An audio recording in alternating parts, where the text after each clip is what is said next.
Good afternoon and welcome back. I'm Marcus Peter. As Catholics, we are so immensely blessed to be able to call Mary our mother, and we know her intimately, so intimately that we actually have fun names for her or fun words to describe her. Joining me to talk about these 5 fun words to talk about Mary is my dear friend Steve Ray, who is a pilgrimage leader, apologist, and author, and all-round man who is deeply in love with Christ and his scriptures, and in this case, his Blessed Virgin Mother. Steve, thank you so much for joining us. How are you? Well, thank you, Marcus. I'm fine, and I'm happy to be here. How are you? I'm very well, thank you. But why don't you share with us what you've been up to before we begin? Well, this Pentecost, we will be Catholics 32 years. It seems like that went by really fast. And I put up a blog, a couple pictures of our family coming into the church 32 years ago. There were 6 of us back then, Marcus, my wife and I, and our 4 kids. Now there are 34 of us. And so we are helping populate the church. But that's one of the big things. We also have a pilgrimage, a ship going to the Mediterranean. Mm-hmm. We're going to be following the footprints of Paul and Mary, because we're going to be going to the Ephesus church there, where she was declared one of these names we're going to talk about, Theotokos. So we're going to be all going through the Mediterranean in October, seeing all the sites of Paul and Mary and John, by the way, and also the Rhine River next year. So Lourdes and Fatima sold out. Ireland is sold out. So if you want to come, that's the next one that's available. So that's what we're doing. Well, one last thing, Marcus, I'm sorry, is we just got notified in 28 days, we're having our first great-grandchild, not grandchild, our first great-grandchild in 28 days. Oh, you blessed man. What a happy life. Oh, gosh. Yeah, but it also makes you feel pretty old. Well, let's talk about some happy things, though. As you celebrate the impending birth of your great-grandchild, you are also a son of a heavenly mother, and you've got some fun words that you call her. Yeah, we Catholics, we make up all these big words. We try to complicate everything and make it all complicated, when really it's quite simple. But knowing that the New Testament and the Old, which tells about Mary, comes from Hebrew and Greek, sometimes it gets complicated, because in order to really understand biblical things, we need to understand about the Greek and the Hebrew behind our words that we use. So I'm going to talk about 5 of them, and I'm sure you're going to jump in and join me here too, because you know all about these, I know. Number 1 is the word Theotokos. Number 2 is the word Kaharitomene. The next one is microchimerism. The next one is Gabira. And the last one is proto-evangelium. And if all of those words just spin your head and make your eyes glaze over, don't worry. We're going to explain them all in the next half hour. My Protestant sensitivities are just screaming, like, oh, Catholics. Me too. Me too. So go ahead, please.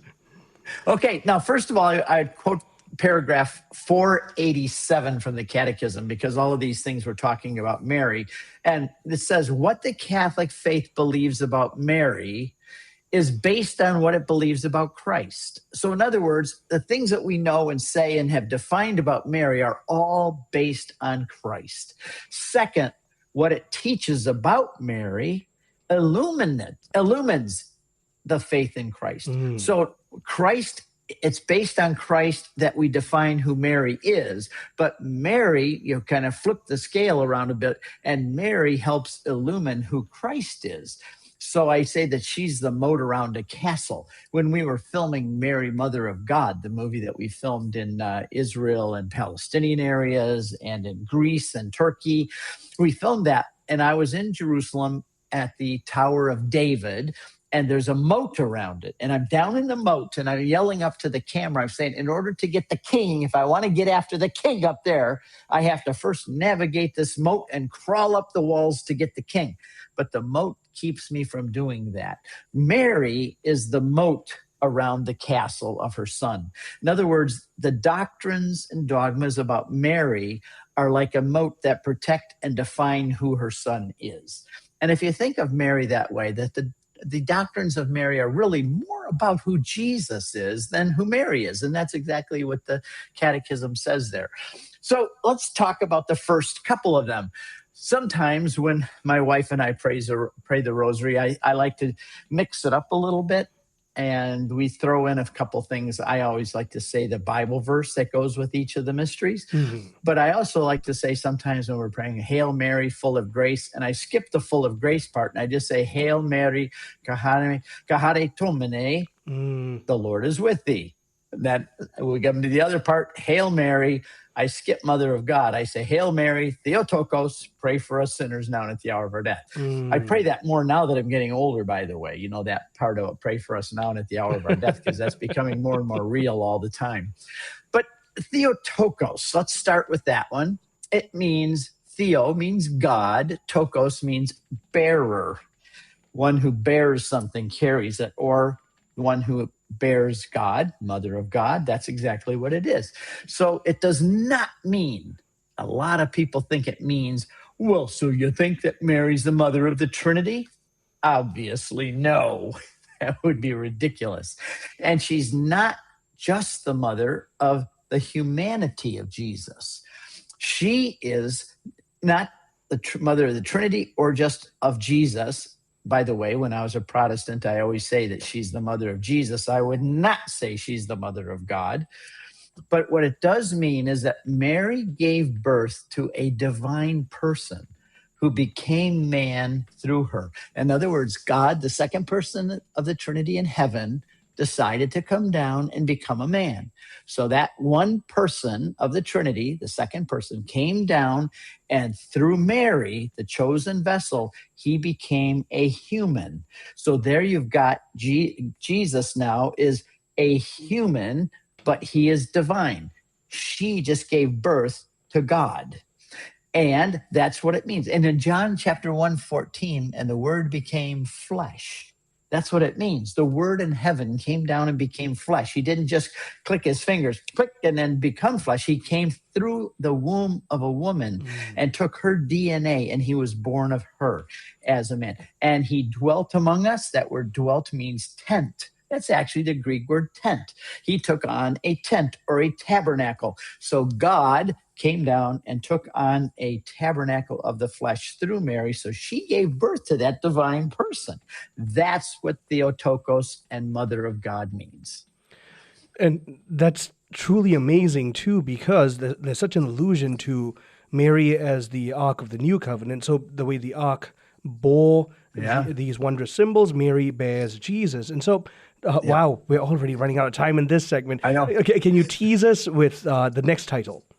Yes, well, the next title, and I was going to talk about the Church of the Third Council of Ephesus in 431, the Third Ecumenical Council, where they declared that. But we don't have time. Maybe we'll do these in 2 hours sometime. The next one is, which I love to do with you, by the way, kahare tomene. It's a fancy Greek word that is really much more complicated than Greek is much more precise than English. And in that word, it's a pregnant word. No pun intended, Marcus, no pun intended. But it's a pregnant word, which has a lot that we have to unpack when we come back. I'm talking with Steve Ray. He is an apologist extraordinaire, and he is talking with us about 5 titles that Catholics use in a fun way to refer to our Blessed Virgin Mother, because she truly is our mother. And therefore, as we're talking about these titles, and these 5 titles include Kikara Tomene, Theotokos, Proto-Evangelium, the Gabira, and boy, I am forgetting the 5th one. Well, Steve will share that with us on the other side. Stay tuned, and let's learn how to keep speaking lovingly about our Blessed Mother. I'm Marcus Peter.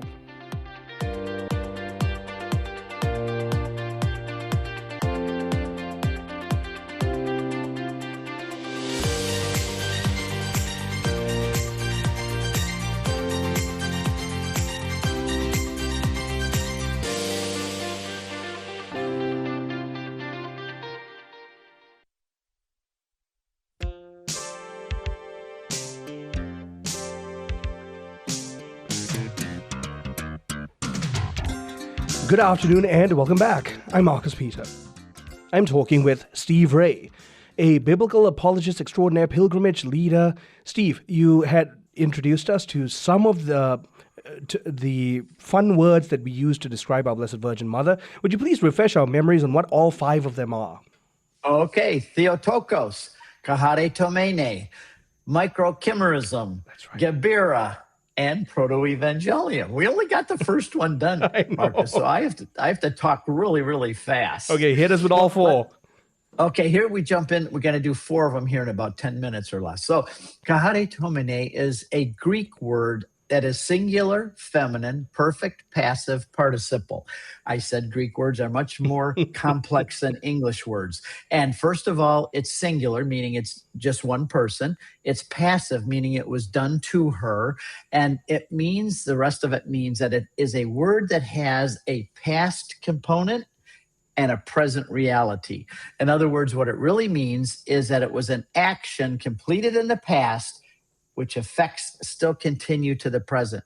Mary was made full of grace. That's what it is. Hail, full of grace. Hail, you singular, done to you. You didn't do it. You done to you. You were made full of grace, full of the life of God in the past, and you still remain in that position today. That's what Mary heard when the angel said it, because that's what that word means. That is Mary's name in the mind of God. That's what John Paul II said. Kahare Tomene is Mary's name in the mind of God. Ding, ding, ding. If you can think about this, we see the foundations, the understanding of the Immaculate Conception. She's full of grace from the very instant of her conception. Mary was totally preserved from sin. That was in the past, and she remains in that state today. So there we have Kahare Tomene, and it means that she was full of grace all through her life. And you know, we were born, us, with a genetic deficiency. We were born without something we were supposed to have. We were supposed to have the grace of God. Adam and Eve lost that in the garden. Original sin is the deprivation of its sanctifying grace. Mary received that at her conception. So that is her new name in the eyes of God. And that new name is so crucial because it redefines how we get to think about her. Let's move on from there. Okay, and I said Mary was very perplexed by being addressed this way. Mm-hmm. Okay, microchimerism is, we've only discovered that lately. I don't think Mary knew about it because she didn't know all of the scientific discoveries we'd come up with. But first of all, Jesus is related to Mary very uniquely because he does not have an earthly father. So he carries her DNA. Her genetic code is woven right into his physical body, and he went to heaven and is seated at the right hand of God today in his physical body with Mary's DNA.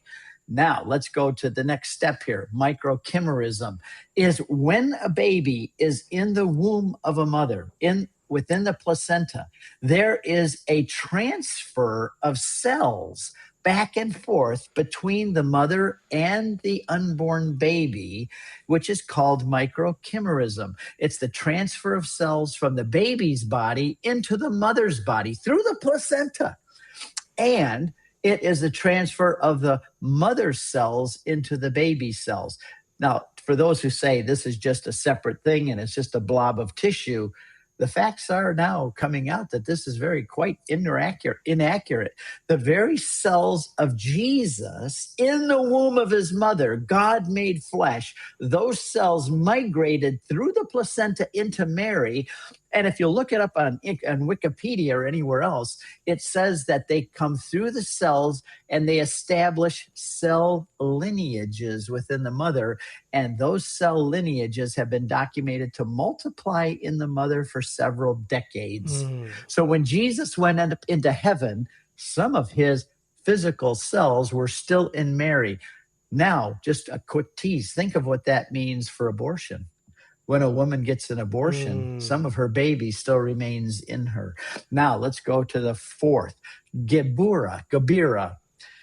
This is defined as the great lady, the queen, royalty. When the angel said to Mary, You are going to have birth to a son, and he'll sit on the throne of his father David. I think Mary's one of her first thought was, oh my goodness, I'm going to be a queen. Why would Mary think she's going to be a queen when she's a 15-year-old girl who just got announced she's going to have a baby? Because the kings of Israel all had queens, but the queens were not their wives. The queens were their mothers. And the word Gebera means queen mother, and it's used 15 times in the Old Testament. King Solomon, who is called the son of David, who is a type of Jesus, who is called the son of David, he had 700 wives and 300 concubines. That's 1,000 women. That were his wives and concubines, 1,000 women. He was a very busy man. But it says that when his mother, Bathsheba, walked into his throne room, that he got up off his throne, he bowed down to his mother and then sat back on his throne. And he brought another throne and set his mother at his right hand. You know, Marcus, it's interesting. Look through English Bibles. It says in English, it says, then he sat on his throne and had a seat brought for the king's mother. But the word seat is exactly the same word as throne. He sat on his throne and had a throne brought for his mother, and she sat on his right hand. And from that point on, the queen mothers were known as the intercessors of the people. Ding, ding, ding, ding. What do we see there? Mary, the queen mother, at the Cana wedding, when she's there and they ran out of wine, the queen mother went to her king's son and interceded for the people in Cana. This is what we can see in that story. And then we see it really appear again, the queen mother in Revelation 12:1, when we see a great sign appeared, a woman clothed with the sun and a crown of 12 stars on her head. Who's that woman? Well, of course, it's Mary. Now we get to the last one. Do we have time? We have about 4 minutes. Okay. Well, let me just go back to this one a little bit. So the Queen Mother really is, how do we learn a lot about our faith by going back and looking at the Old Testament. The Old Testament is the foundation of the New Testament. The roots and the trunk are Israel. The branches, the leaves are us Christians. We came right out of the roots and the trunk of Israel and the Jewish people.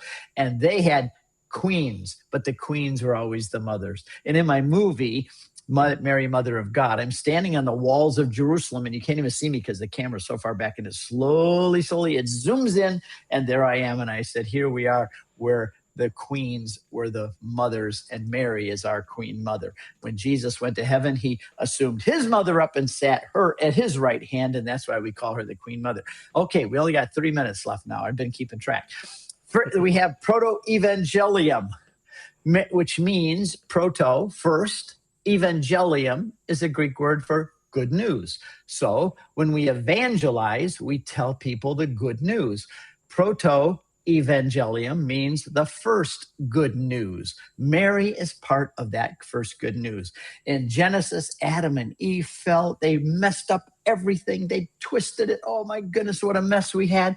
And God stepped in, even in the garden, right after that happened, and said, I will put enmity between you, Satan, and the woman. I'll put hatred between your offspring and her offspring. He shall crush your head, and you shall bruise his heel. This is a messianic prophecy, both in Jewish tradition and in Christian tradition, that God is saying, even at that very first moment in the garden when sin came, I've already got plan B in place.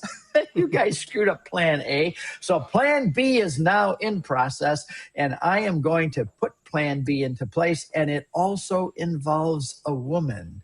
A new recovery project has begun.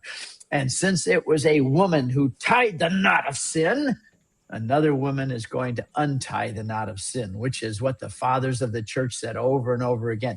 It's a cryptic prophecy about Mary, a virgin, giving birth to Jesus, because it doesn't say the seed of a man, or it doesn't involve it says a woman. And that woman will give birth to a son, and that is a virginal conception of Jesus. Isaiah 7:14, the Lord will give you a sign. Behold, a virgin shall conceive and bear a son, and call his name Emmanuel. God walked with the children, with Adam and Eve in the garden. Now he's going to walk with us again in plan B, but in a very much more unique way. He's going to become a man, and actually Emmanuel, God with us, is going to walk around with us. Plan B is put into place. She gives birth to a child. And then again, we go back to Revelation 12. We see a woman clothed with a son. And in that same chapter, it says she gave birth to a male child. And then we see in that same chapter, verse 9, the ancient serpent who is called the devil from the Garden of Eden. The whole story begins with a man, a woman, and a snake in a garden.